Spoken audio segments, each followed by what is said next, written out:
This CKNW podcast is brought to you by Destination Toyota in Burnaby, BC's #1 Toyota dealer for the sales purchase experience. Hey, you should be ready for this. Coming up, I've got one of the premier technical analysts in the country, Don Vialoux, is going to be with me. And I'm going to start with, is September the worst month generally to get involved in the markets? I'll get Don's answer to that. But right now, Michael Levy joins me. Mike, I just wanted to finish with gold very quickly here with you. And I want to start with this. What do you see driving that market right now? Is there anything that's sort of dominating at this point? You know, you could say Syria and what's going on in Syria, and probably under normal circumstances, Mike, the fundamental analysts will say probably yes, because of the fact that the direct attack by the U.S. went by the wayside. They're talking, negotiating, but I say it's not that at all. I think it's tapering, and whether the U.S. is going to taper, whether they're going to cut back on their bond purchases, and the fundamental numbers that we saw out of the U.S. in the last week shows how weak the U.S. economy really is, the underlying weakness, both in the employment. You're seeing the housing market starting to give up a little ground. You're seeing wages absolutely stagnant in the U.S., and the fact that tapering is probably going to go on much longer than what anybody thought. Not tapering, the act of not tapering, the quantitative easing, yeah. Yeah, not cutting back is going to go on longer than I think most people thought. I think the U.S. is stuck or mired in this position because they're not getting the growth, Mike, and I think that's what's affecting gold. That's what's affecting the stock market. So you can watch the other stuff for immediate impact or momentary impact, but I think you've got to watch when the U.S. is going to start cutting back in the amount of money they're putting in the system, starting to taper. That's going to affect the stock market and the price of gold. With that, we could carry on sideways to down for quite a while now. Very quickly, you got a thought on Monday? Monday, we're going to go higher. I mean, that seems like an anomaly, Mike, but that bounce in the aftermarket on Friday, we're not going to go anywhere, I don't think, except back up to a bit of resistance, but I believe that we're going to get a pretty nice bounce on Monday morning because of the buying that came in at the close of the market Friday. Good stuff, Mike. We'll talk to you next week. Thanks, Mike. Joining me now on the line, I'm very pleased to welcome back to the show Don Vialoux. You can find him at timingthemarket.ca, timingthemarket.ca. Don, thanks for finding time for us. Thanks for inviting me, Michael. Let's start with what I just alluded to. You know, September historically has been a dreadful month for the stock market.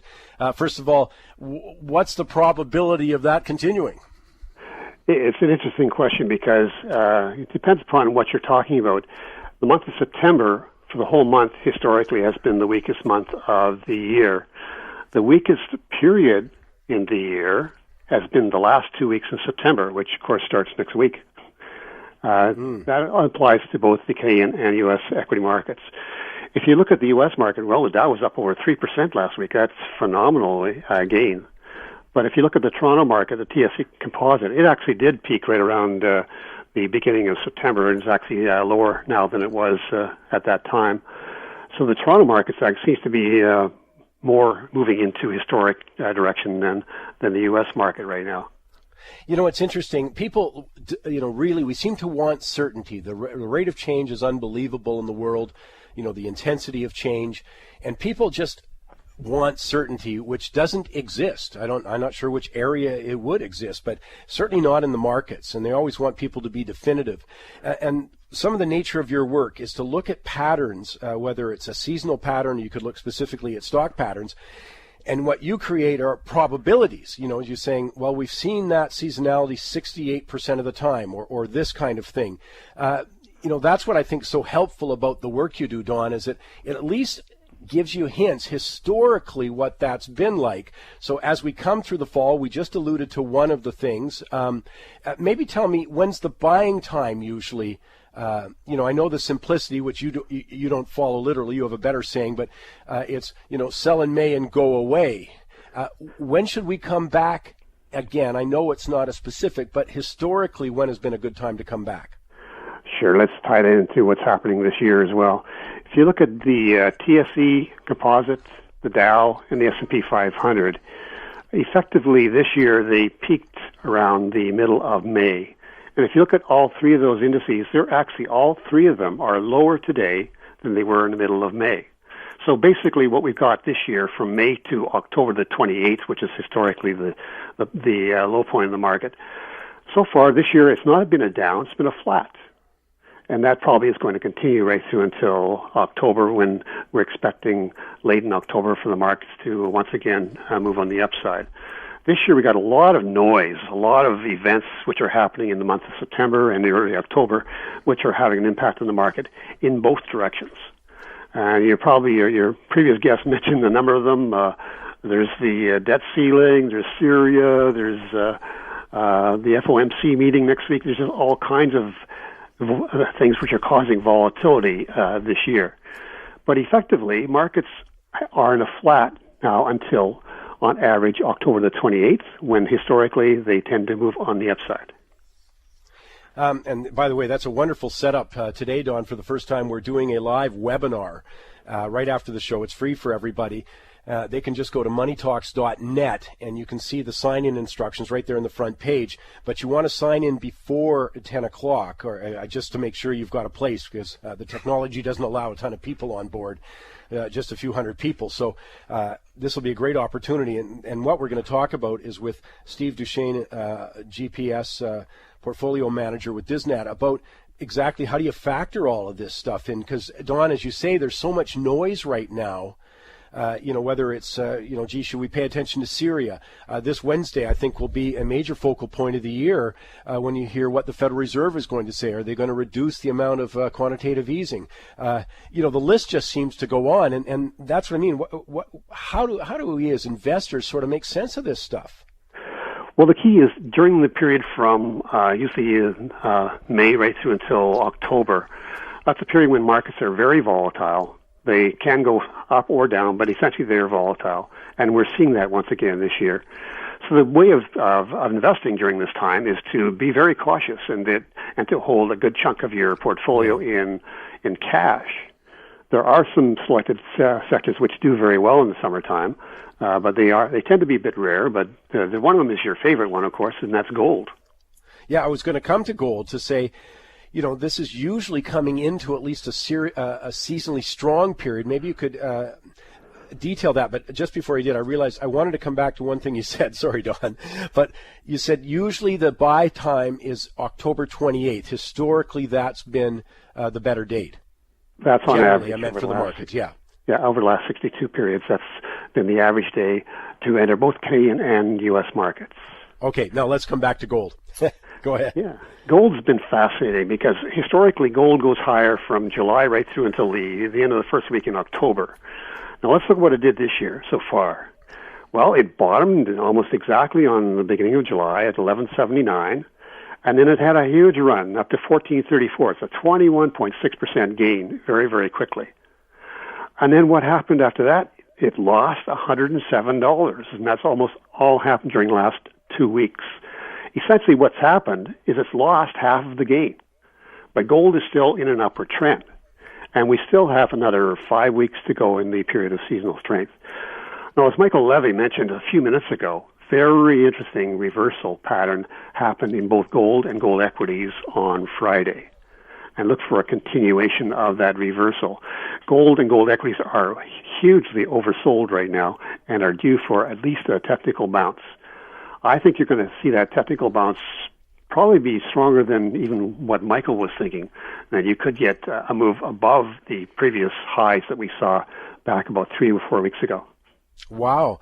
So you would look for, what are we at now, about the 320, 25 range on the close? And so you're saying, Don, like above that 1434, just to be clear. That's correct. Yeah, nice little bounce from near the 50-day moving average, which is around the 1327 level. And then when would we enter the seasonally weak period? That's the other thing that's fascinating. Gold and silver, as well as gold equities and silver equities, have a history of peaking early in October, and the weakest month of the year for these sectors is the month of October. So after that, we normally get a significant correction. So be aware that on a seasonal basis, you want to play these trades for seasonality only, and you may not want to continue beyond say the first week in October for these particular investments. Are gold and gold equities different from a seasonality point of view? They're very similar. You can imagine they tend to bottom at the same time and tend to peak at the same time. What we do is we look at a ratio of the two and determine which is going to be the best investment. A good example, 2 years ago, the best investment was gold bullion because it was outperforming gold equities. Last year, it was the opposite. Gold equities were outperforming gold bullion. This year, gold bullion, once again, is outperforming gold equities. I've got Don Vialoux on the line. You can find him at www.timingthemarket.ca. Canada's, this is a guy I just love to chat with, as you can tell, talking about these broad trends, seasonality, talking about specifics, and we'll get more specific when we come back. I'll ask him about oil and silver, much more, with Don Vialoux when we come back on the Chorus Radio Network.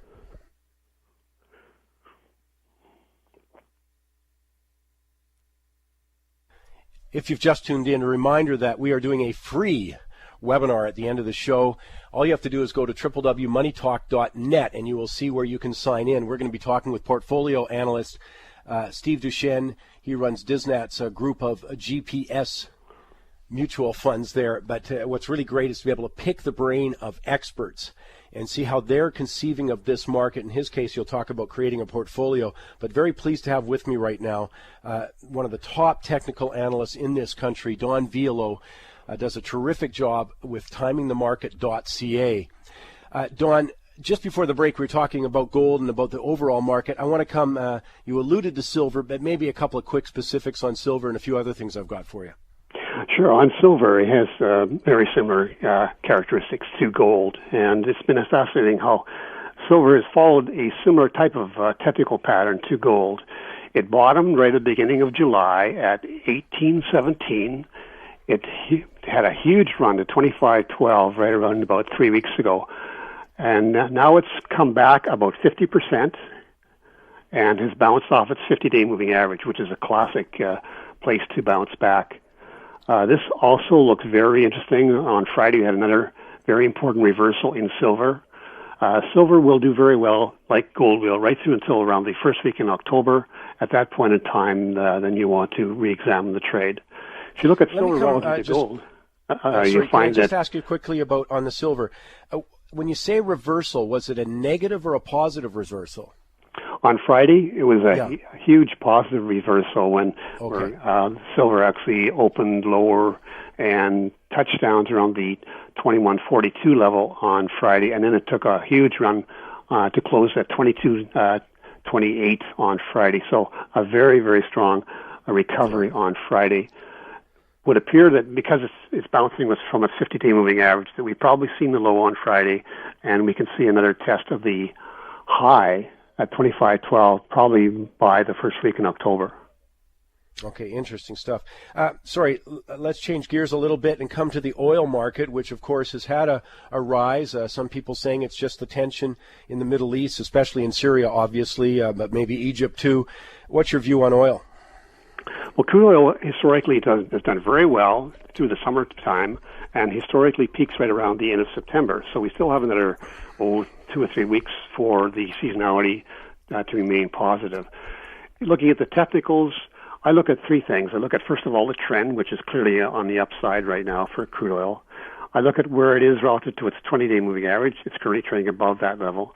I'm looking at what it's doing relative to the overall market, the S&P 500, and it's currently outperforming the market.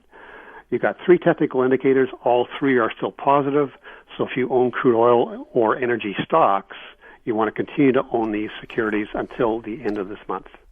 Well, what's interesting there, Don, is again, I just think it's terrific for people to hear what you're looking at in the market. As you say, you would, don't let me put words in your mouth, but what I'm hearing is that, you look at that seasonal pattern. You just say historically the probability is that it goes through into the end of September, then have a look again. But then you dig down into the specifics of it, and you're saying, okay, I look at, is the trend up or down? I look at where is it compared to the 20-day moving average? Where is it compared to the overall market?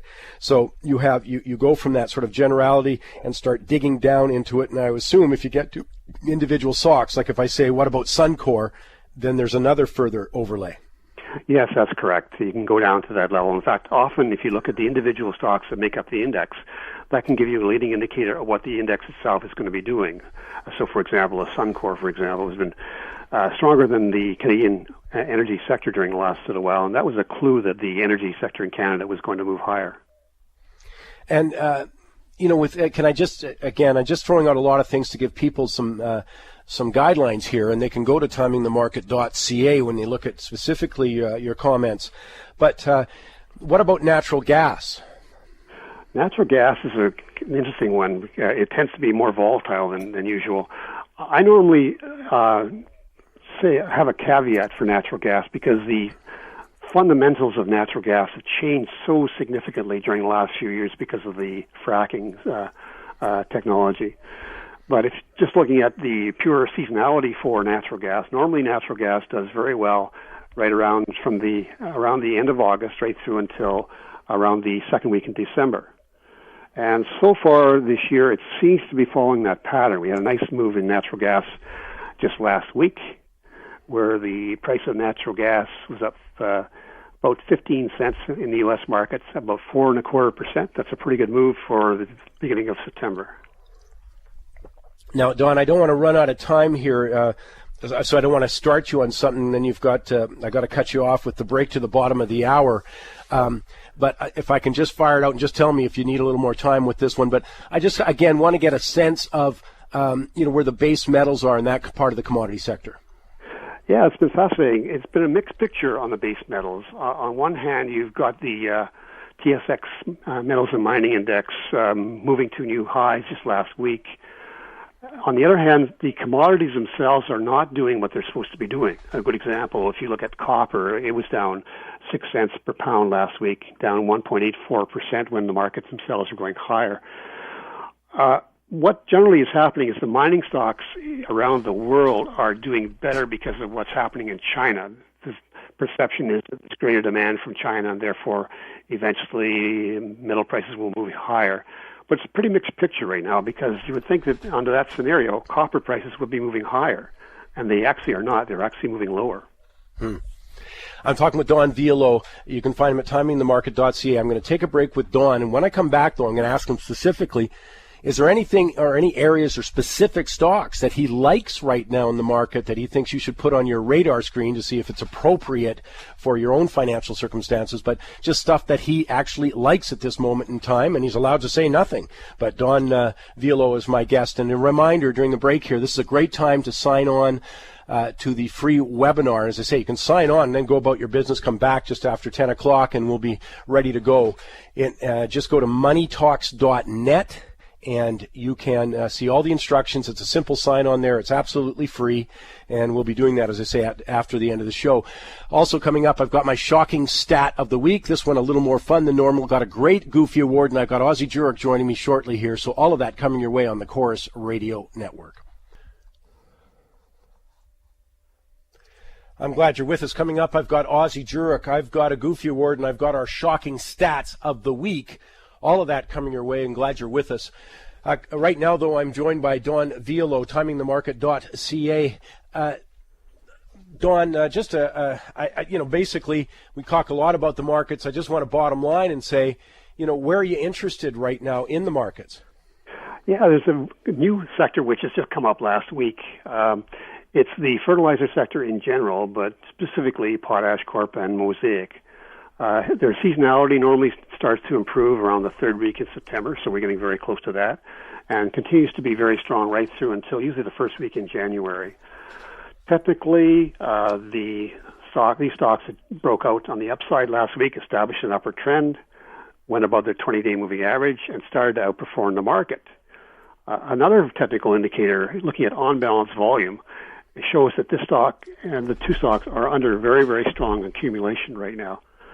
So there's a new seasonal trade, which is just coming up right now, and looks like a very interesting trade right through until the end of the year. Yeah, very interesting, with that. I mean, they really took a beating when it came that the cartel that was setting prices, there's two major cartels, but the one out of Europe, the main player in Russia, has exited the cartel. So, obviously prices were going to decline, and predictions of, really a significant decline in prices. They really took a beating. And that's why I find it very interesting that some big money is starting to accumulate them again, I guess, looking at the longer term. Yeah, and then I guess it was on Friday, we heard that the major holder of one of the companies in the cartel sold out, basically putting situations back to where we could see the cartel coming together again, and that prices for fertilizer may not go down after all, which implies that the big gap you saw in these fertilizer stocks could be filled very, very quickly. Yeah, interesting stuff. Anything else before we let you go? No, that's enough for today. Well, again, let's be clear. You do it daily, Don. You're looking at the market. You go to timingthemarket.ca, and there you're going to find Don Vialoux every day talking about the general market trends, any specific trends, etc. Don, I want to thank you so much for finding time with us. A ton of really useful information. You're quite welcome, Michael. Great to have you, Don. I hope to get back very quickly here. Let me talk about our shocking stat of the week here. I thought we'd have a little more fun. I was going to do something serious like looking at, the $18 trillion that central banks have created over the last few years, and then compare that to the weak level of economic growth that has been forthcoming. I mean, that's a lot of ammunition to be spending to get very little out of it. And that's precisely what's happened. But instead, I'm going to go to the Twitter announcement that they are going to do an IPO. And with a couple of facts about Twitter. Do you know who has the most followers on Twitter in the world? I mean, there's 500 million users, according to dashburst.com. 500 million users of Twitter. Tweets worldwide, 170 billion with a B. Country with the most Twitter users? It's China. 35.5 million there. By the way, Twitter employs about 900 people. They're looking at a value somewhere around, well, it depends. We'll see what it is, but a value around $10 billion. But who has the most followers in the world? It's a Canadian. Did you guess Justin Bieber? Well, according to the latest stats, he's got 44.4 million followers, followed by Katy Perry, 42.6 million followers, followed by Lady Gaga, 40.1 million followers. And look at Barack Obama, Mr. New Media, Mr. Social Media himself, at 36.5 million users there. But a Canadian rules the Twitter world with that new IPO. I don't know if that's shocking, but it's just the number of people who follow these things. I mean, I think Twitter itself, I'm with John Tortorella, the new coach of the Vancouver Canucks, who thought, man, this is narcissism at its best, but it can be very useful. A news person, by the way, really set me straight on that and was showing me how they use Twitter. They don't use it in that way, but they use it because a lot of times some very good stuff comes out from people who are good analysts, for example, in the financial world. So, yes, I have done Twitter to hear what some people have to say. And by the way, you can sign up for Twitter on Money Talks, too, moneytalks.net. And if there's sort of a news alert, we get sent out that way. But that's what it's done for. Just a reminder, by the way, is we're counting down now to our first free webinar after 10 o'clock here. You can sign on right now.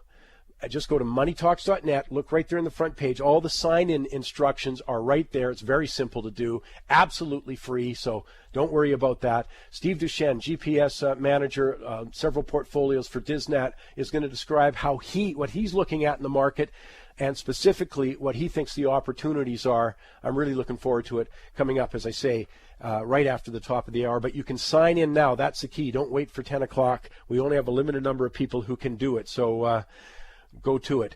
I'll take a break. I'll come back. I got Aussie Jerk. I got a great goofy for you. Stay with us. I'm glad you're with us. I haven't done justice to the Goofy Award coming up. It is an absolute beauty. I mean, I promise a head shaker from a very well-known person, absolutely underreported, that would make the Senate spending scandal look like nothing. I'll talk about that in just a couple of minutes' time. But Aussie Jurek joins me on the line right now, live from the Renaissance Hotel, where he is hosting a major conference. Ozzie, thanks for finding time still. I love your commitment. We'll have to talk to Victor about his. I want to talk about one aspect that I know you've been chatting about, and it's one aspect of the commodity markets that has a huge impact is, of course, the spill-off into real estate, and specifically mining. You've been looking at British Columbia and some opportunities maybe in real estate, but it's thanks to the mining boom. Yeah, and we've always talked mining, and then it never happened. I mean, we are the mining province, and then we never opened one. But now, Mackenzie has seen the opening of Thompson Creek Metal at Mount Milligan, and that's a $1.5 billion open pit mine. It's now open, and it's projected to last 22 years. And Tumbler Ridge, Anglo-American, has announced plans to expand its Roman coal mine. Vanderhoof Gold, Blackwater project, maybe the biggest gold mine west of Ontario, and was supposed to start in 2017. And in New Houston, the $450 million expansion of Huckleberry Mine is expected to produce 40 million pounds of copper this year, and there are many others.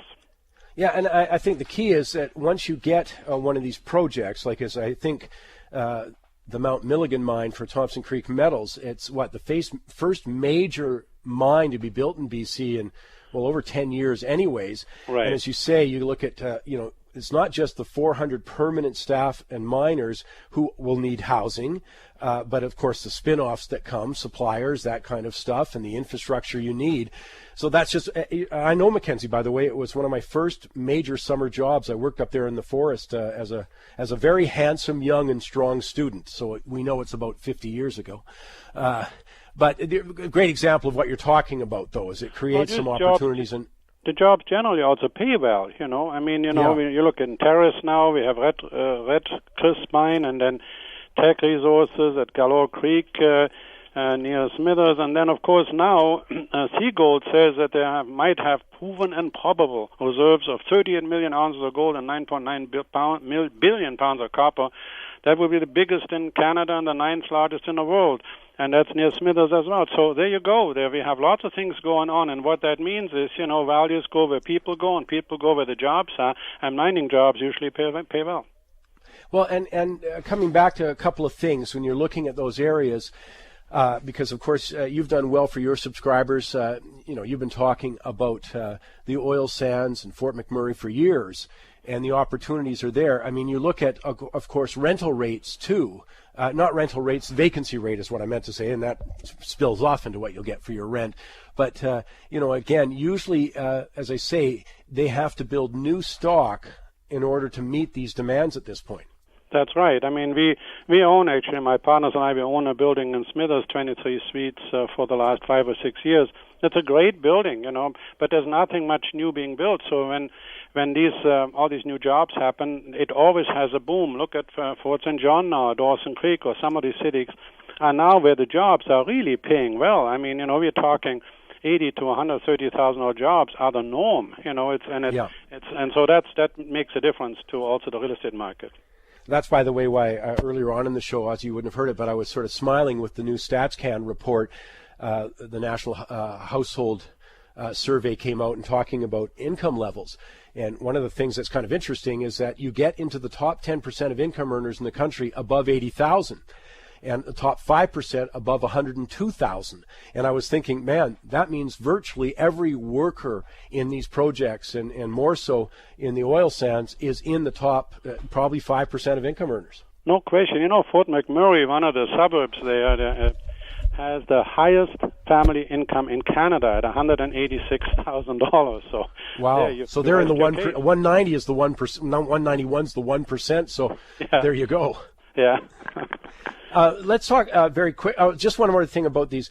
If someone was investing in these properties, I just want to remind them the things you say all the time, Ozzie. But it's great to check it out, but you got to go there in person and look at it, or have someone who you trust immensely go in person. And then you've got to get somebody to manage that property for you. No question about it. And that's why, we have a builder in Fort St. John. He actually is raffling off a flight to Fort St. John. And I just told the audience, if you don't win it, go there anyhow if you want to invest there. I mean, the whole idea is that you want to get educated, and that's why we have 10 speakers who's talking about all of those wonderful things. By the way, I'm not allowed know whether I'm allowed to say it, but one of Canada's most famous and most accurate predictor of the future is also speaking. Yes, I hope so. Mr. Campbell is speaking. Ozzy, let's talk hot properties, and I love this one because I know one of the things you're doing at your conference that we mentioned about a week ago was that you're going to have 100 investment properties in BC that are under 100 grand. You got, 20 in Phoenix, 10 in Edmonton, all at the conference. So it shouldn't be too tough for you to come up with a couple of hot properties for us this week. Yeah, we found a really nice-looking home in Burns Lake, a 4-bedroom home for $75,000, a nice 2-bedroom condominium in Campbell River for $88,900, a condo in Cornell at $72,000, and another 2-bedroom condo in a building with an elevator at $58,000. So there are some for the investors, and for the homeowners, some real great deals out there. Yeah, great stuff. And, of course, that's a great interest to the people you're seeing today down at the Real Estate Investment Conference, looking out at 2014. Ozzy, I appreciate you finding time for us. You're going to be on the good list, not the naughty list on Money Talks right now for finding time on today. We won't mention anyone else. But excuse me. Look forward to seeing you later today, Ozzy. Thanks for taking the time. Thank you. Bye-bye. And remember, I'm sorry, I've got this cough, but reminder coming up, you can always go to Jurek.com. And again, with anything we're saying on the show, you have to put it into your own personal financial circumstances. These are things that Ozzy just found that kind of look interesting from a price value point of view. You'd, of course, check it out yourself. Going to be kind of interesting, though. I'll take a break. I'll come back. I've got a few things for you. I've got a Goofy Award, but also a reminder, in the break, it's a great time to sign on for our free webinar. First time we've done it, happening right after the show, featuring Steve Duchesne of Disnet. Going to ask him specifically, what are you looking at? Do you look at the economy first, the stocks? Do you look at a group? Then let's dig down. What's the biggest variable you think in the market? Then come down again and say specifically, what are you looking at today? So a bit educational, a bit prognosticator, all of that coming up with Steve Duchesne, head portfolio manager for GPS with Disnet. Just go to moneytalks.net. And you can see I'm enthusiastic about it. Why? Because the price is right. It's free, but it's a chance to sort of improve your knowledge here. You can sign on right now. We'll be starting probably in about 15, 20 minutes at most, but sign on early because there's sort of a limitation to how many people can get on with this. I'll take a break. I'll come back. As I say, I got a good Goofy Award for you, so stay with me. I'm going to start a webinar. It's free. I'm just wanting you to take advantage of this. I love it when we can give you information like we did earlier with Don Vialoux, Michael Levy, Ozzy Jurek on managing your finances. In this case, we're going to be talking about what to look for when you're selecting stocks within your portfolio with portfolio manager Steve Duchesne. GPS is the name of the group of mutual funds he manages. He does it with Disnet, but we're going to be starting that. Just go to moneytalks.net now and sign in. It's going to be about a 30 to 40 minute webinar, but I'm looking forward to it and hope you take advantage of that. As I say, my goal here is to bring you stuff that you can use with that. Time now for this week's Goofy Award. There you go. This is a beauty, by the way. Jesse Jackson Jr. served in the House of Representatives, I think, for 17, 18 years.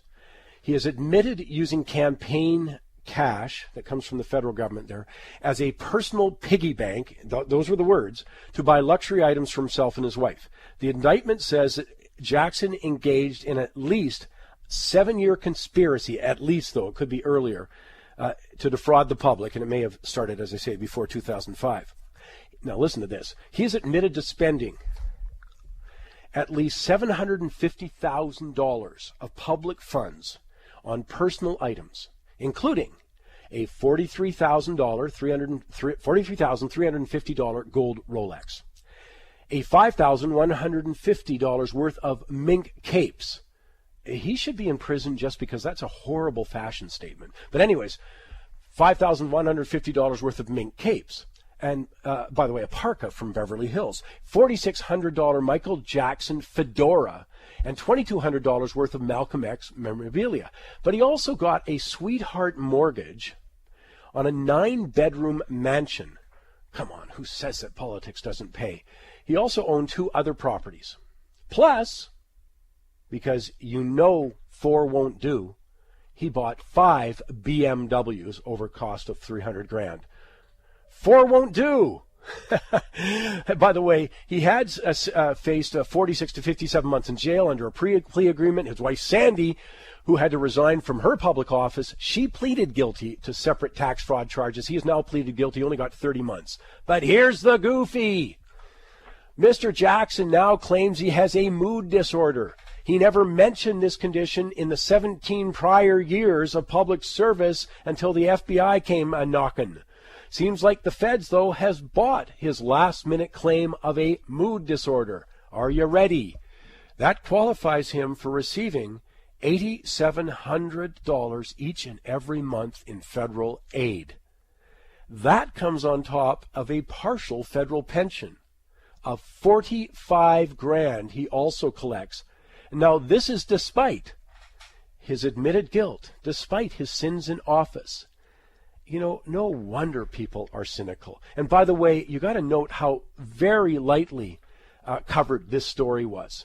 I have to suspect a little bit of bias in some areas of the media on this one, because this is outrageous stuff. Absolutely outrageous. And he gets $8,700 each and every month, plus partial of his $45,000 pension.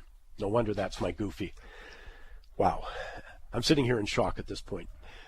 And just a reminder, again, a couple of things coming up. If you're in Calgary, we're going to be seeing you in Calgary on Sunday, October 27th. I'm going to be there with Jack Crooks and Victor Adair and a whole group of others. Chad Wazilenkoff is going to be with me. I'm going to have Tyler Bullhorn, all of that coming your way. But right now, what I'm interested in, or hoping you're going to take advantage of, rather, is for the first time ever, we're doing a free webinar. And the webinar is designed to help you with your personal finances here. And specifically, we're going to be talking with Steve Duchesne. He's GPS for Disnat. And what we're going to be talking about is, again, what's his approach to the market, what he thinks the market's doing, and maybe some specific stocks that he finds interesting right now. I'm going to get his actual latest buys and sells with him. So, again, all you have to do, as I hope you're doing it regularly anyways, is going to moneytalks.net right now. And right on the front homepage, it tells you how to register. You just go to the moneytalks.net homepage, and it's right there, sort of top on the left-hand side a little bit, under up-to-the-minute analysis. The free thing there, the first thing there is rather free live webinar Saturday, and it tells you how to register, so you can do it right now. By going there, just click on the Read More button. I hope you take advantage of it. My thanks to Disnat, by the way, for paying the cost, the technical cost of everything there, giving us the platform, the technical platform for doing that. So hope you take advantage of it. Just go to moneytalks.net, sign on right now. We're starting very quickly here. And in the meantime, I hope you go out, have a terrific weekend here. Appreciate you listening on the Chorus Radio Network.